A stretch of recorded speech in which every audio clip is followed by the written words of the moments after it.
Welcome to Building the Future. I'm your host, Kevin Horick. You can check out the radio version of the show every Tuesdays and Thursdays at 2 p.m. Eastern on WDJY 99.1 in Atlanta. We also air on a podcasting network in Los Angeles called the 405 Media. There's a TV version of the show that airs on KMVT 15 in Silicon Valley at 8 p.m. Pacific on Tuesday nights. Both versions of the show air in other states. For these show times, plus past episodes, please visit the show's website at buildingthefutureshow.com. The music for the show is done by Electric Mantra. You can check him out at electricmantra.com. I want to invite all of you in the Building the Future community to join me at SUPEX, the Startup Expo in Fort Lauderdale, Florida, this July 26th, where I'll be the MC. SUPEX is one of the largest and best startup conferences in the U.S. and the official gathering of the Building the Future community this summer.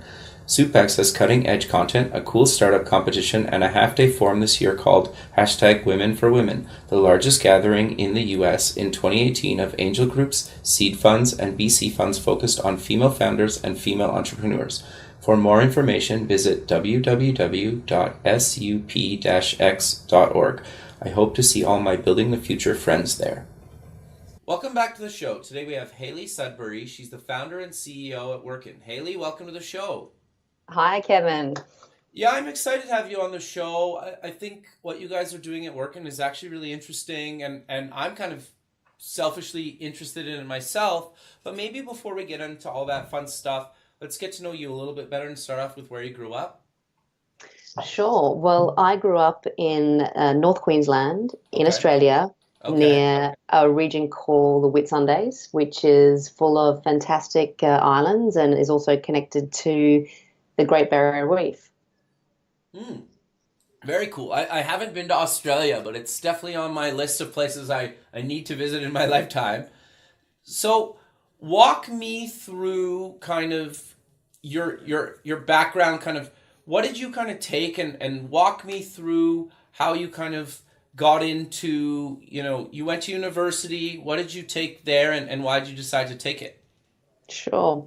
Well, I mean, I guess while I was at school, I was sort of throwing up whether I should be an architect or a professional musician. Okay. And as it turned out, I ended up getting a scholarship to one of Australia's top universities. It's called Bond University on the Gold Coast, where I decided to do a business degree. I mean, I grew up in a very entrepreneurial family, so that also felt like a pretty good fit for how I knew the world and saw the world, and business was very much part of that. So business was my focus at university. I started a small consulting company while I was still at Bond.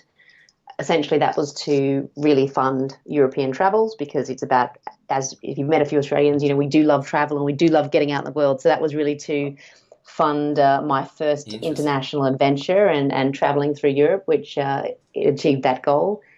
And then after travel and spending some time in Europe, I came back to Australia and really started working in the corporate world. I worked out very quickly that whilst it was great to do entrepreneurial things, recruiters do recognize the big names and the big corporates on your resume. So I moved into the corporate world, really with a focus on new product development. I worked in the energy sector first and then moved through into financial services, where I kind of made the leap from, I guess, being a subject matter expert into being more of a general manager and doing great sort of transformation programs in India, and then moved to London and, finished, I guess, my corporate career at Barclays, heading up pricing for the commercial bank, and that was for all cash that was coming in for commercial customers. And after that, I decided to make the next big leap into moving back quite seriously into entrepreneurship and building companies. Sure. So before we kind of get into that, what made you actually decide to move to London? Well, I was at a sort of interesting point in my career where I guess I could have either focused on a career in Asia, because that was it's close to Australia. Sure. Huge amounts of growth is there and really exciting opportunities. And I was already doing some work there as well, to London. So I was at a really interesting point in my career. The opportunities were around moving more into an Asian kind of focus role, like there was a lot of growth in Asia, I was already doing some work there, or I could potentially come back to Europe and specifically London and be here with a professional role that paid well. I mean, prior to that, when I was traveling, it was certainly quite different to working for a large corporate and having that sort of benefit in place. So when the opportunity presented itself between Asia and coming back to London for a big professional role with Barclays, that was actually wildly attractive, and I was pretty excited to be able to be based in London, have great access to Europe, but also great access to North America as well. It's only sort of a 7-hour flight, sometimes a 6 on a good day to New York from London, and it was just an opportunity, I think, to be that little bit more connected with ease to the world. Interesting. No, I think that's great. So you get out of the corporate world, you started kind of your own companies. Walk me through your career up until you decided or came up with the idea for working. So whilst I was still working in financial services, I had a passion project that connected people around food and drink experiences. It was something I was really interested in. It was also an amazing, creative outlet compared to the day job. Okay. And around that, we built a community that we're interested in connecting. And so really I got to the point after, I guess, hitting a few goals in the corporate world where it was time to do something different. And we decided that we would start looking at a way in which we could use technology to connect these great people that had been coming along to these events and these experiences that both my co-founder and I had been organizing. So really that was kind of my first foray into sort of pure tech, where we looked at, I guess, the community building aspects of technology and looking at the power dynamics of networks and what brought, great people together, and looked at kind of the idea of how do we scale this fantastic experience that we were having with people in London. How would we scale that globally? Sure. So we started to build technology that would allow that to happen, and then we started to scale that not just in the UK, but we also did some stuff in the States and Nice. also in Spain. Very cool. And that was, a fantastic experience where really I spent a couple of years, flying around the world, meeting extraordinary people. And I guess the attention there was really this idea around, when you bring great people together, then great things happen. And that's something that I've, continued to carry with me, through everything we've done. Sure. No, I think that's really great. I am curious, though, you mentioned you have a co-founder. How did you meet your co-founder? So we met, Angela Neal is my co-founder, who's our chief product officer here at work. And we met about probably 9 years ago. Okay. It's probably almost 10 now, I think about it. Time has been flying. That's good. Here in London, through a mutual friend. I just moved here, obviously for the second time, with this banking role, and in Australia, I'd help set up a soccer or a football team, as they call it here in the UK. Sure. Which was an all women's team and called PGs, and so I'd played in this team in Australia, and then a friend of mine who also played in this team set up kind of an offshoot of that team in London. Cool. And it turned out that Angela played for PGs here in London, and this mutual friend that we had organised some summer drinks, and really Ange and I met, socially, and I was sort of sharing that I had this sort of great intention to make wine, and she loved cheese, and we thought, well, why not put a dairy on the vineyard? And that's actually how, the friendship started, with this mutual love for, that's cool. Fantastic food and drink. And that was really what cemented, I guess, a friendship. And then quite quickly a business partnership, because we started, immediately started what really was a passion project together around, connecting fantastic people around interesting food and drink experiences. And that was, the project that built our friendship and our business partnership at the same time. So it was like our test run. No, I think that's really cool. I always find them kind of fascinating, just how people meet their co-founders on stuff. But I'm curious, how what is working, and how did you come up with the idea for it?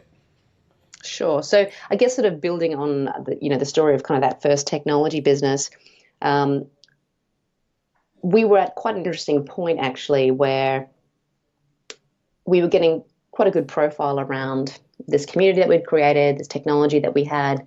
And we actually had an approach from a large global corporate organization to apply the technology we had to one of their global programs. And so for us, we started to look, really hard at, well, actually, if we were going to be a B2B company, which, originally sort of wasn't the intention, but if we were going to move the technology we had into being a business to business offering, what was going to be the real focus for us? What was going to be the value we delivered? What was the thing that we cared about that would continue to, drive us forward? And for us, it was really the idea of the talent pipeline and who was in it as a former female executive in a large bank. I'd certainly looked around and looked up and not seen loads of other women above me, nor had I seen really any gay women either, which was quite important to my own personal journey. Sure. And there's a lot of rhetoric in the market around saying there's the reason there's no women at the top is because it's a pipeline issue. But we really felt that actually, the reason there was no women at the top is because organizations weren't always supporting the journey for women to move through the talent pipeline to that senior position. They were often doing a great job at recruiting, and the numbers we look at for US and the UK are particularly at sort of graduate levels. That's typically around your 50-50 percent male female ratio. So it's just that you've got that issue around not moving through the organization. So we looked at that and thought, well, actually, look, we know this is a problem, but how can we actually deal with it? And we knew companies had great talent programs and mentoring programs in place, but we thought if we could actually help them shift that into not just being, say, mentoring, but this idea of sponsorship. A lot of the research points to it's sponsors that make a real difference in your career, both for men and women, obviously.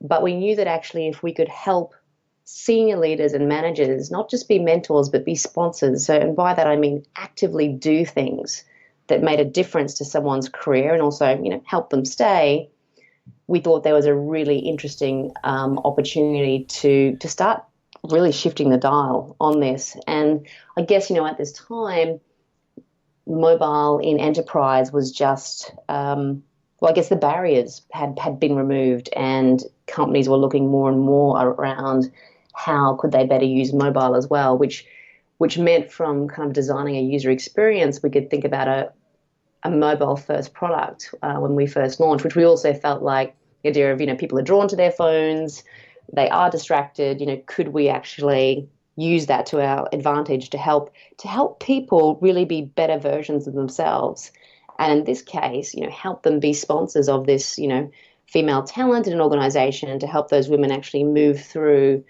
into those senior leadership positions. No, I think it's really great what you guys are doing. It's still kind of, well, and maybe I'm 34, just so we have some context. Right. I just don't understand why it's an issue. You should be helping both sexes, genders, races. It doesn't really matter. People move through the company if they want to stay, right? So it's kind of sad that it's such a big issue, but I wanted to have you on the show to kind of talk about what you guys are doing to help bring in other people. And I think the best experience that I ever had probably in my entire career was I got to go to this course down in California for a summer and take this corporate design course. And there was people from all over the globe, and we were in a lecture hall, and it was people from, all over, and we each had an assignment every week. And we had to put them on the blackboard, print them off, put them on the blackboard, and everybody had 10, 15 minutes to go look at everybody's kind of assignment, design project. And then you had to we went around the room and everybody had to give their thoughts and opinions.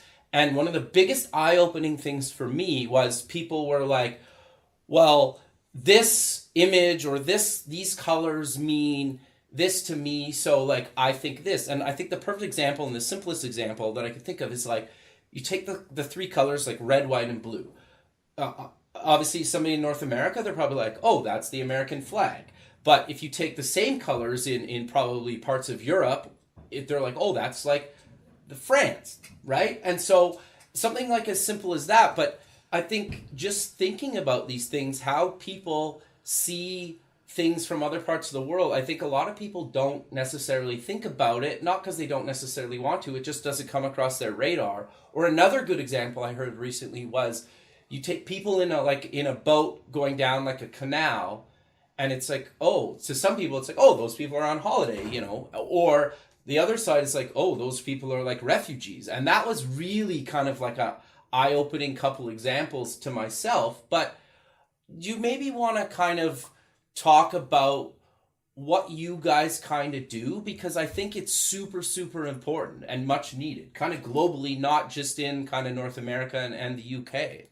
Of course, and I think really all of the examples that you're giving are linked through to the biases we have as individuals, either unconscious or conscious, and we have really looked at that. We've unpicked it, and the idea of unconscious bias is something that does affect someone's career journey, but we all have them as men and women, and really the way that we've dealt with this, and at the very heart of our technology, is that Workin really aims to change who senior leaders and managers see. So getting away from that idea of just seeing people who are in your line of sight or going to them because they look and feel like you, but just actually using technology to make that more objective. Sure. And then the second part is really changing what they do.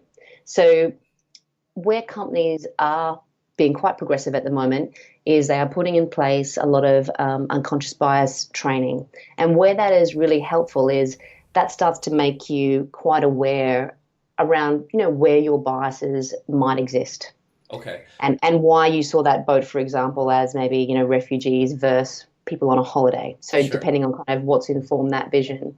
So really what we're looking at doing is addressing that in a slightly different way. So whilst you might be aware of what those biases are, unless you actually do something differently, your relationship to that person who you might have the bias around doesn't actually change. And so for us, the idea of nudging that person in a different direction and then getting them to do something, it's that action that starts to positively reinforce someone's neural pathways. Okay. So all of a sudden, it's not just about knowing that this stuff is an issue and it's how you see the world.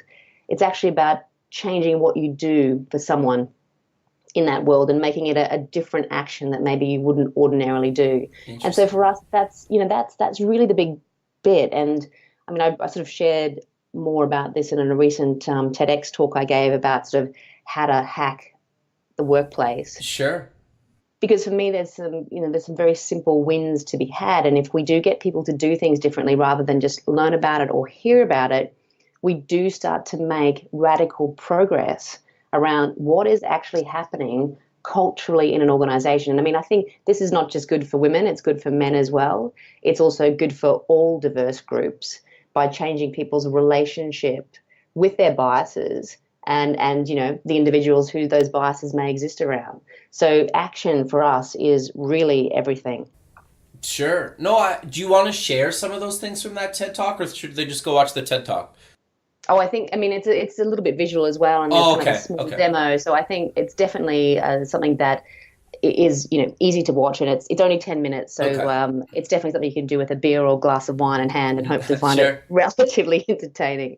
So I want to kind of get back into something you mentioned a few minutes ago, but so even just use me as an example. Like, how do you maybe work with somebody like me, and just say you're trying to change my perception on something. Could be good or bad, but how do you kind of work with somebody to kind of change their perception to start actually thinking about things in a different way?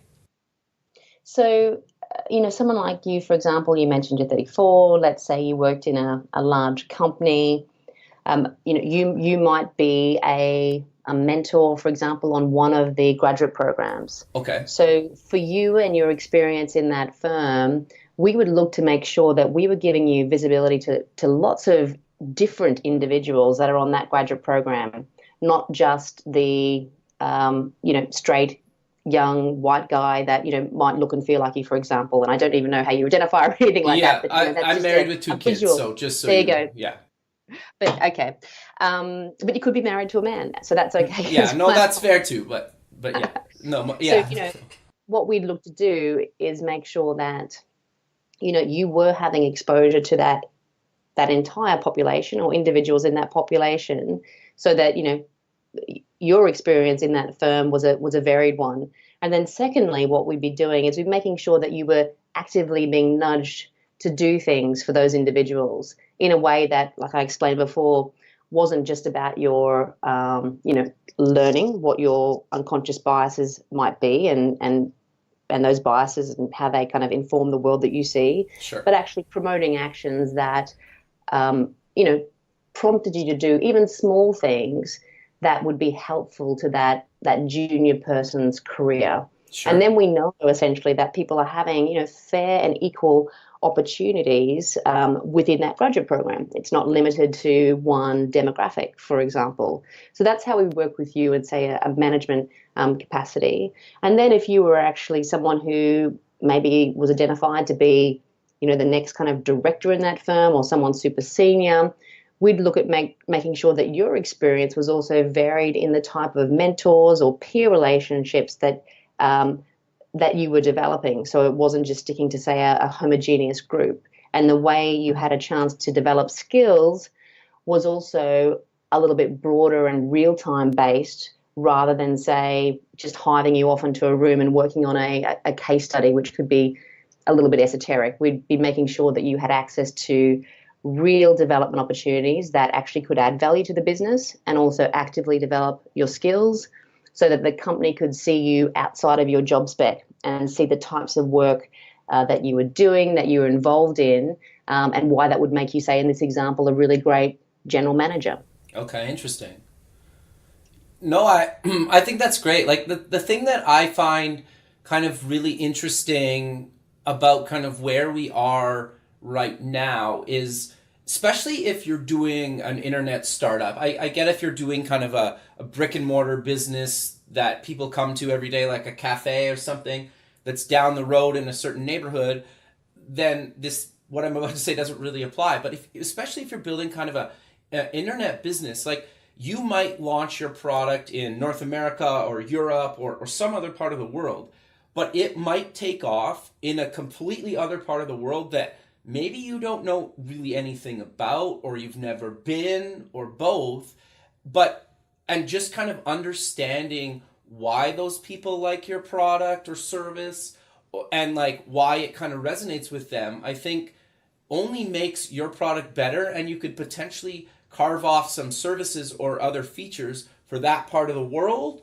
Or maybe you need to just focus on that part of the world, or maybe you need to do something different to make sure that you take off in other parts of the world. And so I think just understanding where other people come from doesn't really matter, gender or race or anything like that. Just understanding kind of other people's heritage and backgrounds, I think, can only make your product and service better and also appeal to more people. Have you kind of found that?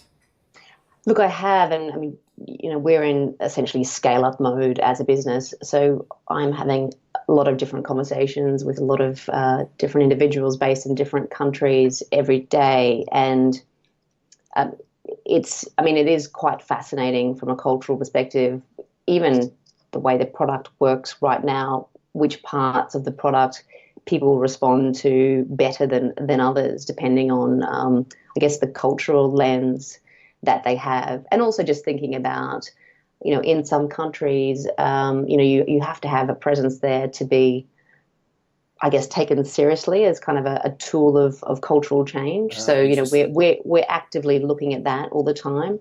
The way we're looking at even, reward metrics differs based on countries at the moment as well. And also age by chance? Age, yeah, I mean, age has been interesting. However, we haven't really seen a massive impact around that. The Okay, way interesting. and then that's really predominant because, the way we designed what has been our kind of our first product in market post, all of our beta, all of that was designed around the idea of if you can use a smartphone, even to send a text, we were confident that, the product would work for somebody who maybe wasn't, you know, technically advanced or an early adopter. But if they could use their iPhone to send a text, we were pretty confident that the technology could work and cut across age groups. And so I guess that hypothesis has really been confirmed, and we haven't found an issue with that. I mean, we have a lot of new stuff that is in development at the moment, which will be interesting to see. But really, the first product has very much been around, it has to be easy to use. I mean, yes, the back end's getting, more and more complex, but the user experience has always been designed to get more and more simple so that we can actually be driving, bigger and better outcomes and actually appealing to a broader group and making sure that this does work for everybody who does work in a large organization. Sure. So you guys do or help people kind of with mentoring, and I think, at least personally, again, having a mentor or many mentors throughout your career, it is like almost invaluable, right? Like it's kind of priceless. I feel like you would say the exact same thing, but how do you guys kind of help people either mentor or get mentors within a company or maybe outside of even a company? So at the moment, we don't have a product that just finds anybody a mentor. So Okay. what we do is we are absolutely a B2B company Okay. where we work with companies that have programs in place or want to put in place a program, and we help them do that. And really, the focus for us has been on the ability to help companies manage, measure, and scale their diversity and inclusion programs or their career programs. So depending on what they have in place, that's really where we help them. And the mentoring is a big part of that because that is a core part of these programs succeeding.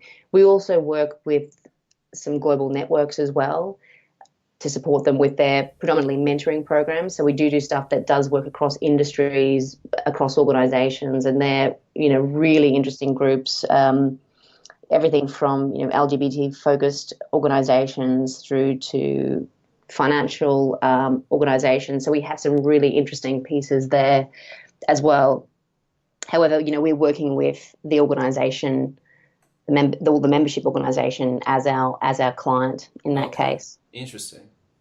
No, that's really cool. I think that's really great. Is there any advice though that you could give people that are maybe looking for a mentor, and kind of how do you kind of go about finding one? Because I think it can be really challenging sometimes.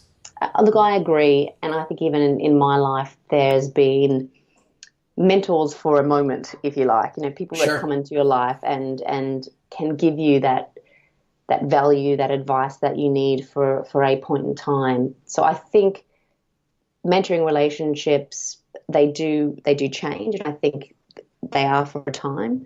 So I mean, I always encourage people firstly just to reach out to someone who's been there and done it for the thing that they want to do. So for me personally, I've reached out to other really successful female technologists, female CEOs that Sure. have built and led great companies to learn from them or actually work with them on a specific challenge that I feel that I'm facing.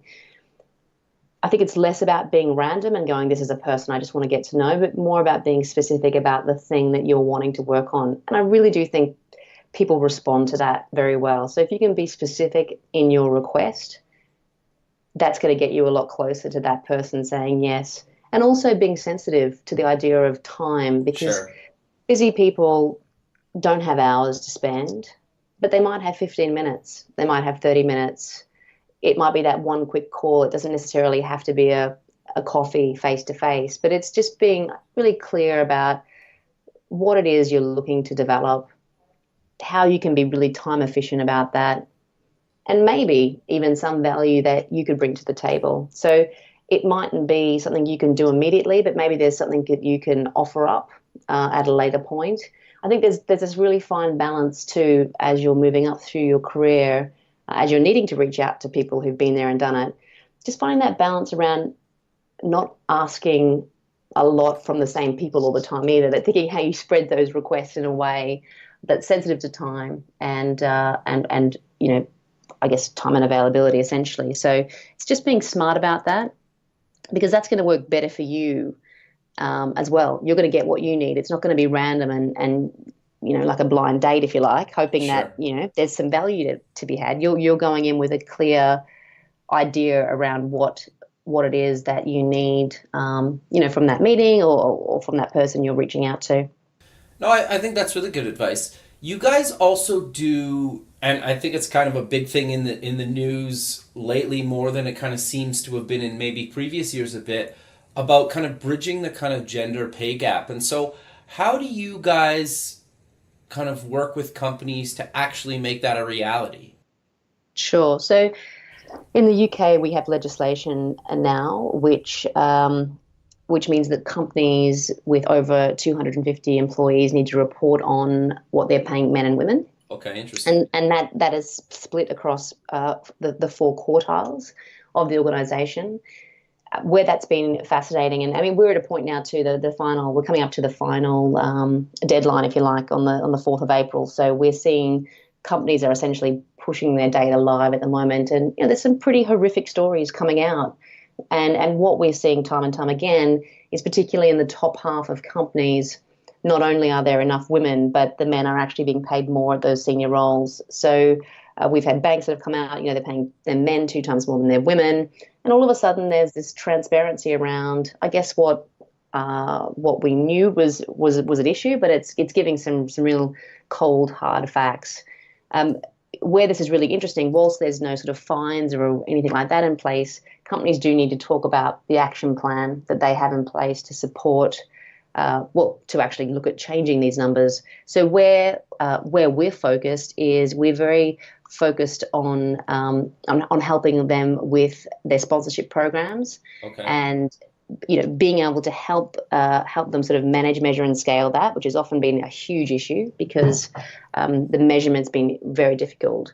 But essentially, if we can help their leaders and their management be better sponsors of women, we know that they're going to be able to retain them and move them up through the organisation, which is like a key feature of the product. So it's really around the sponsorship tool that we're working directly with companies on, and by putting something like this in place, they can actively start to support and also measure what is happening with those mid-level management women and how are they supporting their journey to get them through to the senior levels of the organisation. And look, in saying that too, they still will need to recruit more women at the top as well, and recruitment is really important. However, we need to make sure we're helping these companies hold on to those great hires too, and that they are staying and they're progressing to the top levels of the organisation. And that's, for us, that's really the focus, turning all of these commitments, these market commitments companies are saying they're going to do, and helping them turn them into real action. Sure. So for people, like, how did they even kind of start? Because I think there seems to be, like, obviously with all the kind of negative stuff coming out of Hollywood and a bunch of stuff like that in the last little while, I've read stuff kind of where people are willing to do this. They're maybe confused about either how to get started, or they're kind of worried about just kind of if they do something wrong. But like, how do people actually get started on saying, like, how, like, I want to, promote within my organization and make sure that the women that I do have actually stay? And then how do they go about actually potentially recruiting more women for their company? Like, how do they go about that? Well, okay, there's I guess there's two points you touched on. I mean, firstly, it's a company's intention to say they want to do something differently. So the first step in that process is about having talent programs or network groups in place that support in this case, a woman's journey in that organization. So looking what is the support that's in place. And then secondly, what are we doing to invest in this talent? So what are the programs to develop them, but to also make them feel supported and engaged within the organization? So I guess you have to do like a little mini audit of that, and look at putting an action plan in place. And then with regards to recruitment, I mean, this has been a pretty hot space in technology disruption as well, where we're certainly seeing a lot of companies that are popping up that can do things and de-bias the recruitment process. So, it's not what we do. We don't touch recruitment, but there's plenty of great tech out there now where, with regards to recruitment, you can be stripping out names, for example, or stripping out the university they went to so that you can be more objective and in the decision that you're making. So that's a way of making sure that you are getting enough women, I guess, into that recruitment process. You can also push pretty hard on your either your internal recruiter or your headhunters or external recruitment group and be asking them for lists that are 50-50, men and women. And, it's funny, like people do tend to be quite motivated by a bonus or what you're paying them. So if there's obviously a financial reward linked through to that list and that quality of list that you're seeing as a company from the recruiter, you'll start to see, I think, your 50-50 lists pretty quickly. So there is lots of great female talent out there. And yes, from time to time, the recruitment company may have to work a little bit harder, but actually, if it's linked to what they're being paid, you might find that you get the result that you need anyway. So it's actually asking for those things up front. Sure. No, that makes sense. And I think like finding anybody that's qualified for probably even any senior role is challenging. Never mind, doesn't really matter if they're a man or a woman, right? Like I think it can be really challenging, and like you just need to be willing to put in the effort, right, to actually find a really good quality candidate, right? Oh, look, top talents, I mean, it is always hard to find and you have to work a bit harder. I mean, I get emails daily from friends in corporates and startups asking me if I know talented people, and that's everything from developers through to relationship managers. Sure. So, and I'm not a recruiter. Yeah, fair. I get asked that too, yeah. And that's not about men or women. That is just about, hey, we need the top people to work with us, and that is always a challenge.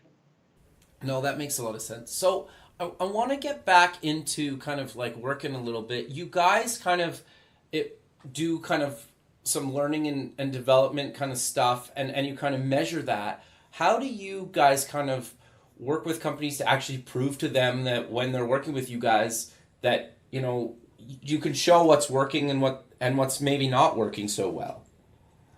Well, I mean, I guess it's always a little bit harder to explain some of the stuff verbally without things like dashboards sure. in front of us.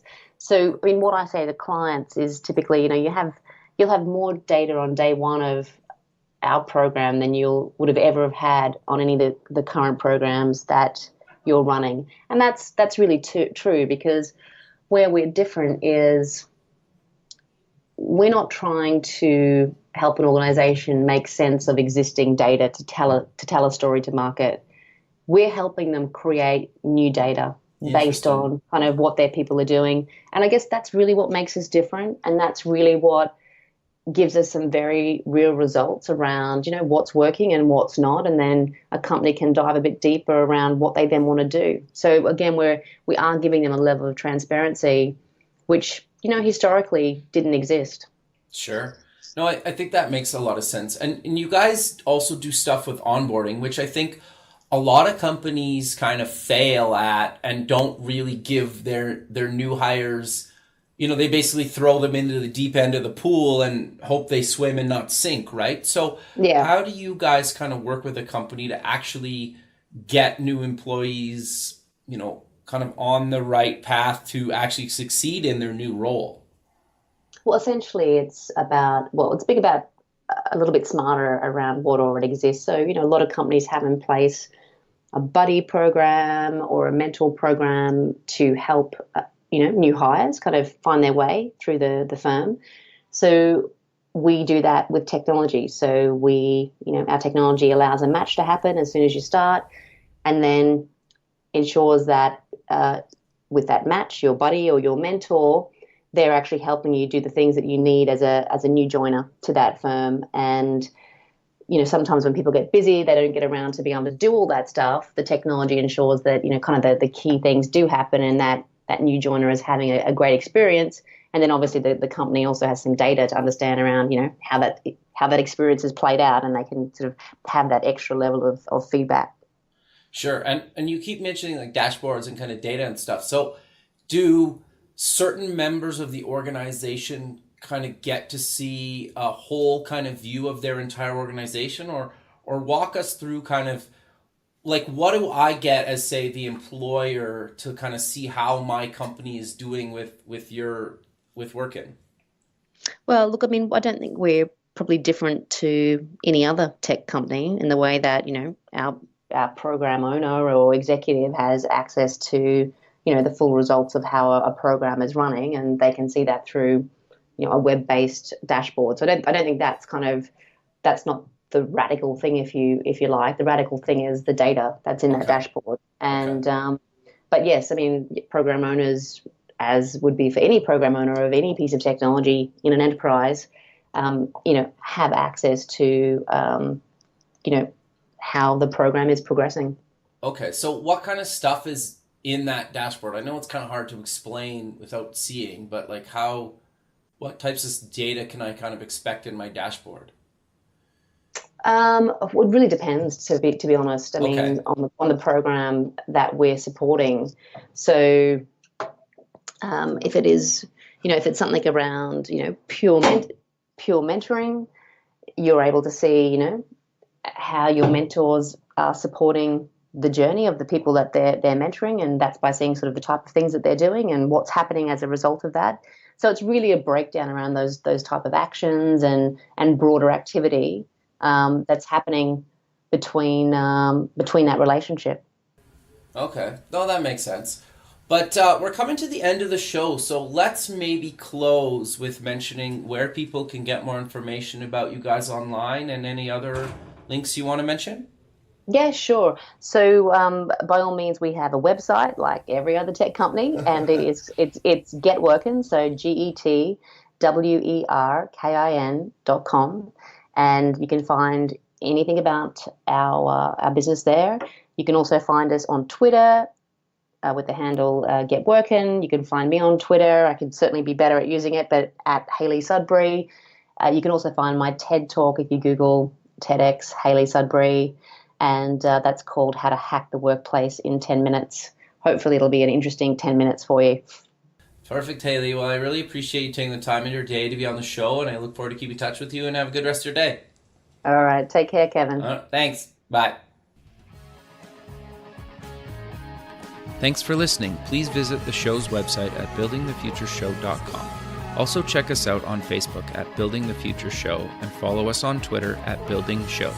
The music for the show is done by Electric Mantra. You can check him out at electricmantra.com, and keep building the future.